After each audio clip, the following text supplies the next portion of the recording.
नमस्कार दोस्तों, स्वागत है आपका हमारे इस YouTube चैनल में।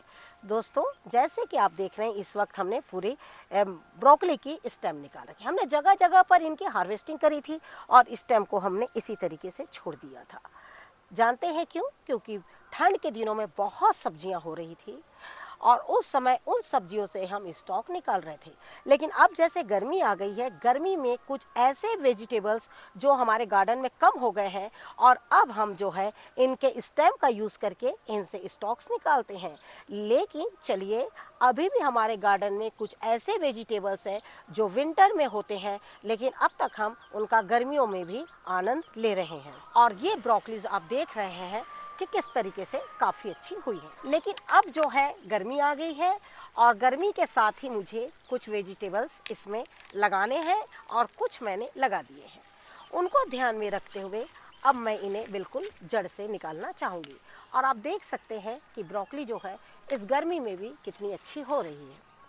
जैसे हमने आपसे कहा था कि गर्मियों में ब्रोकली और गोभी तभी होगी अगर उनके जो फूल हैं वो फरवरी में बन गए हैं, या जैसे छोटी सी गांठ, एक छोटी सी गांठ फरवरी 15 तक 20 तक भी बन जाती है। तो आप ये कहिए 15-20 फरवरी में अगर गांठ छोटी सी भी बन गई है तो ये कहिए वो फूल जो है वो आपका बिल्कुल सक्सेस है और फूल जो है वो बहुत अच्छे से आगे तैयार हो जाएगा। हमने इसी बात को ध्यान में रखते हुए इस क्यारी में लोबिया के पौधे लगा दिए थे।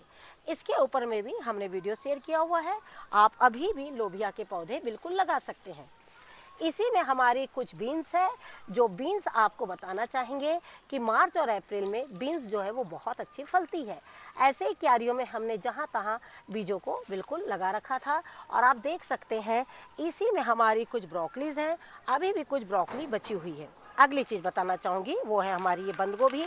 और आप देख सकते हैं कि बंद गोभी जो है अपने साइज में हो चुकी थी पूरी, और जब हम इसे तोड़ने में 1-2 दिन की अगर देरी कर देते हैं ना, तो आपको बताना चाहूँगी कि ये ब्रोकली जो है ये बंद गोभी जो है ना वो इस तरीके से ना ब्रेक हो जाती है। हमने ज़्यादातर इंटरक्रॉपिंग गार्डनिंग करी है, जैसे एक जड़ काफ़ी नीचे, दूसरा पौधा उसके ऊपर, तीसरा पौधा जस्ट उसके ऊपर। इस तरीके की हमने गार्डनिंग अपने गार्डन में करी है। लौकी हमारी सबसे नीचे की ओर में है। दूसरा हमने गोभी और ब्रोकली गोभी जो थी वो सेकंड में थी। थर्ड में हमारी ब्रोकली और बंद गोभी थी और फोर्थ स्टेज एक ही क्यारी में हमारी वो है ये बीन्स यानी लोबिया के पौधे आप देख रहे हैं जगह जगह पर इसी तरीके से निकले हैं और भी कुछ बीज जो हैं वो अभी यहाँ निकल रहे हैं। ज़्यादातर ब्रोकली जो है सूप और सैलेड में ज़्यादा अच्छी होती है, सब्जी से कहीं ज़्यादा बेहतर। आपने देखा कि हमारे किसी भी पौधों में कीट नहीं है और यही ताकत होती है ऑर्गेनिक फार्मिंग की। ऑर्गेनिक फार्मिंग आप जब करते हैं तो ऑर्गेनिक फार्मिंग में एक समय ऐसा होता है जब आपके गार्डन से कीटों की समस्या बिल्कुल खत्म हो जाती है। और आपको बताना चाहूँगी जब कीट एक बार ख़त्म हो जाते हैं तो आपके गार्डन में आपको किसी भी चीज़ का डर बिल्कुल नहीं रहता है। जैसे हमने आपसे कहा कि लेयर मेथड से काम करना यानी सबसे पहले इस क्यारी में गोभी थी, सबसे पहले लौकी के बाद गोभी के बाद में ब्रोकली और ब्रोकली के बाद में आप देख रहे हैं इस तरीके से जगह जगह पर हमने भिंडी लगा दी। भिंडी आप देख रहे हैं बहुत पास लगा है, क्योंकि इन दिनों की भिंडी के पौधे बहुत ज़्यादा मरते हैं। और आप देख रहे हैं ये देखिए ये लाइन से पौधे जिंदा है लेकिन एक पौधा ये मर गया है, कारण कि इन दिनों भिंडी के पौधे बहुत ज़्यादा खराब होंगे। आपको क्या करना है, अगर आपने भिंडी को कंटेनर में लगाया है तो कुछ पौधे जो है पॉलीथीन में बिल्कुल लगाइए। उससे क्या होगा, जब एक पौधा मरता है आप उस पॉलीथीन बैग से उस जगह की मिट्टी में थोड़ा नीम ऑयल, थोड़ा राख डाल के मिट्टी को 2 दिन तैयार करने के बाद में उसके बाद वो पौधे को यहाँ पर आप लगा दीजिए। इससे क्या होगा, आपका कंटेनर बिल्कुल भी खाली नहीं रहेगा। ये देखिए इस तरीके से हमने सभी को इस तरीके से धागा बांध दिया था। धागा बोलिए, सुतली बोलिए, जो भी आपको पॉसिबल है आप बांध के रखिए जिससे कि सब्जियों में कोई भी कीट ना लगने पाए। इन दिनों कीट जो है वो बहुत ज़्यादा मात्रा में होते हैं, चाहे मिट्टी में कहिए या फिर आप इनके ऊपर फलों में कहिए। जैसे ही आप यहाँ से सब्जी निकालते हैं आप इन्हें यहाँ थोड़ा सा राख नीम ऑयल डाल दीजिए। ये छोटे छोटे काम, ये किसी किताबों में नहीं लिखे होते हैं, ये आप अपने अनुभव से करते हैं इस तरीके से, ताकि जहाँ पे जड़ें थी वहाँ पर फिर से एक बार मिट्टी जो है वहाँ की नई हो जाए। दूसरे पौधे को इसका कोई भी असर नहीं होगा, बल्कि वो अच्छे ही होंगे। ये देखिए इस तरीके से। तो जैसे आप देख रहे हैं कि लगातार हमने इस तरीके से हार्वेस्टिंग ली है, और इसमें टोकरी का तो कोई रोल ही नहीं है। टोकरी में तो ये सब्जियां आएगी ही नहीं। और हमने बहुत, जितनी हमने मेहनत करी थी उस मेहनत से हमें कहीं ज़्यादा जो है वो सब्जियां जो है हमें इस तरीके से मिली है।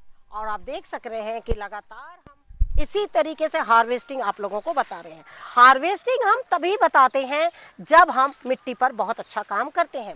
आपसे हम सिर्फ यही कहना चाहेंगे, जब भी आप ऑर्गेनिक करते हैं वहाँ घबराया ना करें। थोड़े दिन आपको कष्ट होगा, थोड़े दिन आपको मेहनत लगेगी, लेकिन आप देखेंगे एक समय आपकी मिट्टी ऐसी हो जाएगी तो उसमें कीट जो है बिल्कुल दूर दूर तक कीट बिल्कुल होंगे ही नहीं।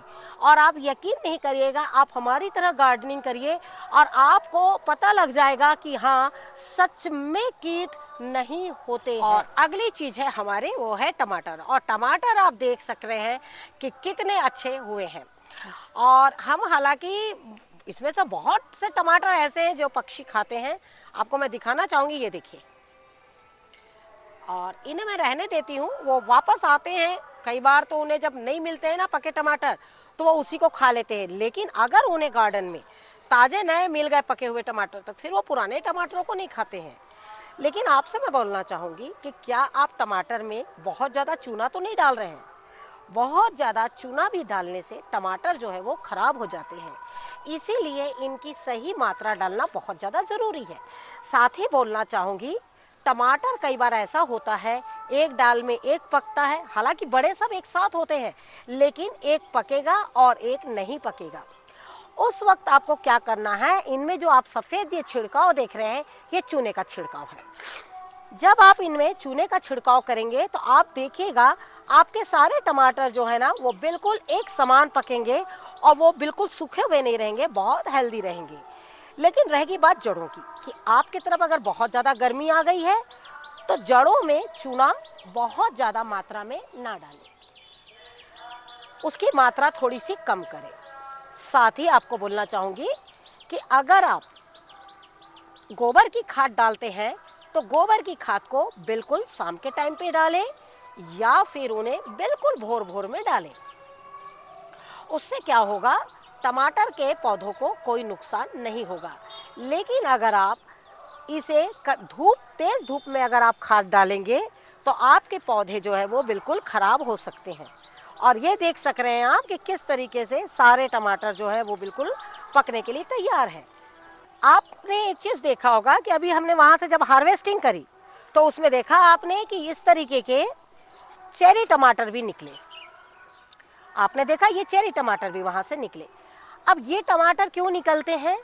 क्योंकि ये सारे पौधे ना हमारे मार्केट से लिए हुए नहीं है। ये बीज, ये जो गार्डन में हमारे टमाटर के पौधों में से जब टमाटर झड़ जाते हैं और वही टमाटर के पौधे जो निकलते हैं, मैं ज़्यादातर वही पौधे लगाती हूँ, क्योंकि मैं मार्केट से टमाटर का बहुत कम इस्तेमाल करती हूँ। तो उससे क्या होता, अगर मार्केट से कभी टमाटर आ भी गए हैं, वो है जून के महीने में या सितंबर के महीने में, अगस्त सितंबर में ज़्यादातर मार्केट से टमाटर आते हैं। उसमें से अगर कोई टमाटर ख़राब हो गया है तो मैं क्या करती हूँ, उसे बिल्कुल बाहर फेंकती हूँ, उसे मैं डस्टबिन में नहीं डालती हूँ। क्योंकि जब हम डस्टबिन में डालते हैं वो वापस कचरा हमारा टेरेस पर ही आता है, और उसके बाद में क्या होता है कि ये अननेसेसरी पौधे निकल जाते हैं। हमें पता नहीं होता है कि उसमें कौन सा टमाटर है वो, क्योंकि ज़्यादातर वो सैलेड टमाटर होते हैं। इसीलिए अगर आप भी चाहते हैं कि नहीं, आपने जो टमाटर इस साल अपने टेरेस पे लगाया, आपने देखिए वो कितने फल दे रहा है, वो टमाटर कैसा है, तो आपको क्या करना है, उसी तरीके का अगले साल भी पौधा लगाना है। उसको लगाने के लिए आपको बिल्कुल नहीं सोचना है, अपने आप पौधे निकलते चले जाएंगे गार्डन में और आप लगाते चले जाएंगे। लेकिन हाँ, उनके निकलने का अपना टाइम होता है, वो हमारी मर्जी से नहीं निकलते हैं, वो अपनी मर्जी से निकलते हैं। चाहे हम कितना ही पानी डाल दें, कुछ भी कर लें, लेकिन टमाटर अगर आप सोचेंगे कि जो बीज गिर गए हैं वो निकल जाएंगे, तो वो नहीं निकलते। और देखा आपने कि मैंने एक टोकरी टमाटर बिल्कुल ले लिए हैं। मैं हर तरह से थोड़ा सा प्रोटेक्ट ज़रूर करती हूँ पक्षियों के लिए कि मुझे भी कुछ टमाटर जो है वो मिले, क्योंकि दोपहर के 3 बजे और सुबह ये टाइम होता है चिड़िया का, और जो रात का टाइम होता है वो होता है चूहों का। और ये सारे जो है 1 बाय 1 करके आते हैं, लेकिन कभी खुशी भी बहुत होती है गार्डन में, क्योंकि बहुत सारे टमाटर हैं, तो अगर वो भी खाते हैं तो कोई बात नहीं। लेकिन आपने कभी देखा कुछ टमाटर कितने सुंदर है, ये देखिए, आपने देखा कि इनका शेप देखिए किस तरीके से है, और साथ ही आप ये देखिए ऐसा लग रहा है मानो अंगूर है। ये देखिए इस तरीके से ये पौधा बिल्कुल अलग है, बिल्कुल बीजों में अलग है। इसके बीज मैं बिल्कुल रखना चाहूँगी। बीजों को हमने बताया है आप लोग को कि किस तरीके से आपको बीजों को बिल्कुल समेटना है। और साथ ही एक चीज़ ये भी बताना चाहूँगी, ये टमाटर जो है वो बिल्कुल मीठे हैं, और दूसरे जो टमाटर हम तोड़ रहे हैं वो बहुत खट्टे हैं। ये दोनों टमाटर में जो है समानताएं नहीं है, दोनों में विभिन्नताएं हैं। और ये देखिए इस तरीके से बहुत सुंदर है। साथ ही बोलना चाहूँगी, अभी मैंने काफ़ी ब्रोकली निकाली, यहाँ भी कुछ ब्रोकलीज पड़ी हुई है, लेकिन ये हमारे पूरे नए टमाटर के पौधे हैं जिन्हें हमने लगा लिया है।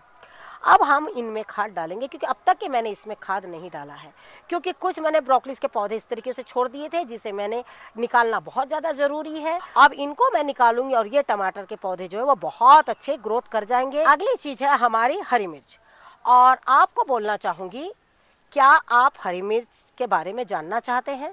अगर आप जानना चाहते हैं, आप कमेंट्स बॉक्स पे ज़रूर आप बताइए, जिससे कि हम आपको हरी मिर्च जो है वो हार्वेस्टिंग के साथ साथ में आपको बताएंगे कि हरी मिर्च को आपको किस तरीके से देख रेख करना है, उसमें कितना पानी डालना है, जिससे कि आगे आने वाले समय में आप भी इसी तरीके से हरी मिर्च लें। हम ये पौधा आपको लगातार बता रहे हैं, जिससे कि आप देख सकते हैं कि एक पौधा किस तरीके से मिर्च जो है वो बिल्कुल दे रहा है। साथ ही टमाटर की खाद के बारे में हमने आपको बताया है, लेकिन फिर भी अगर आपको लगता है कि हमसे कोई उसमें भूल हो गई है या हम कुछ बताने से चूक गए हैं, तो आप हमसे बिल्कुल पूछ सकते हैं। तो मिर्च जो है आपके घर में जितनी आपको लगती है उसी तरीके से थोड़ी थोड़ी इसमें से तोड़ते रहिए। ऐसे आप देख रहे हैं कि यहाँ पर भी हमने कुछ बंद गोभी, फूल गोभी लगाई थी। साथ में आप देख रहे हैं कुछ बीच में फूलों को रखे हुए हैं, कुछ गेंदे के फूल लगाए हैं, कुछ आप देख रहे हैं इस तरीके से हमने खीरे हैं, ककड़ी है, खरबूज है लगा रखी है। लेकिन आप देख रहे हैं ये भी बंद गोभी बिल्कुल इस तरीके से हो गई है। कारण जानते हैं, देखिए देखिए मकड़ी जा रही है, ये देखिए इस तरीके से। तो ये चीज़ बहुत होगी आपको, इसलिए ध्यान रखें कि बंद गोभी को जल्दी ही निकाल लें। तो ये देखिए इस तरीके से मैंने ये बंद गोभी जो है बिल्कुल निकाल ली है, और आप देख सकते हैं बहुत हैवी बंद गोभी है ये, और बिल्कुल अच्छी हुई है तैयार। कुछ पत्ते इसके हैं जो मैं यहीं डालना चाहूँगी, जिससे कि मिट्टी में दबा दूँगी। मिट्टी में दबाना बहुत अच्छा हो जाता है पत्तों को। कई बार मिट्टी में एक नाइट्रोजन की मात्रा बराबर मिलते रहती है इनमें हरेपन से, और पौधे जो हैं एक दूसरे के साथ में ही काफ़ी अच्छे हो जाते हैं। कि हमने कुछ हरी सब्जियां तोड़ी, और हरी सब्जियों के साथ में मिर्च है, टमाटर है, वो भी तोड़ा। लेकिन जब आप इस तरह की सब्जी तोड़ लेते हैं तो थोड़ा सा धनिया तो बिल्कुल बनता है, और हमने पौधों को बिल्कुल इस तरीके से मल्चिंग करी है। आपने देखा कि हमने जो धनिया निकाला बिल्कुल उसकी एक एक डालों को हमने गिन लिया, और तभी जाकर ये धनिया जो है वो इतना अच्छा आपका तैयार हुआ है। और आपने देखा कि टमाटर भी हम इसी तरीके से लगातार हार्वेस्टिंग जो है वो बिल्कुल ले रहे हैं। तो टमाटर और धनिया भी अगर आप अपने गार्डन में इन दिनों देख रेख कर लेते हैं, तो ये कहिए कि आपकी जो गर्मी है वो बहुत ही अच्छी होने वाली है। तो अच्छी गर्मी को अच्छा करने के लिए इन दो पौधों का बिल्कुल ध्यान रखिए। और जैसे आप देख रहे हैं बंद गोभी तो आपको पता है कि ये अप्रैल तक बिल्कुल चलती रहेगी, लेकिन जो ब्रोकली है वो मार्च में बिल्कुल ख़त्म हो जाएगी, और अब बस ये ख़त्म होने वाली है। कुछ हमने छोड़ दिए हैं अपने और भी थोड़े बहुत गार्डन में जो छोटे फूल हैं, और आज बड़े फूलों की बिल्कुल हार्वेस्टिंग ले ली है। और ये कहिए अब ये गार्डन की हमारी बिल्कुल आखिरी की ब्रोकली है। तो इसी तरीके से आप अपने गार्डन में काम करते रहिए, और इसी तरीके से आप हरी सब्जियां लेते रहिए। Thank you very much. नमस्कार, जय हिंद, जय भारत।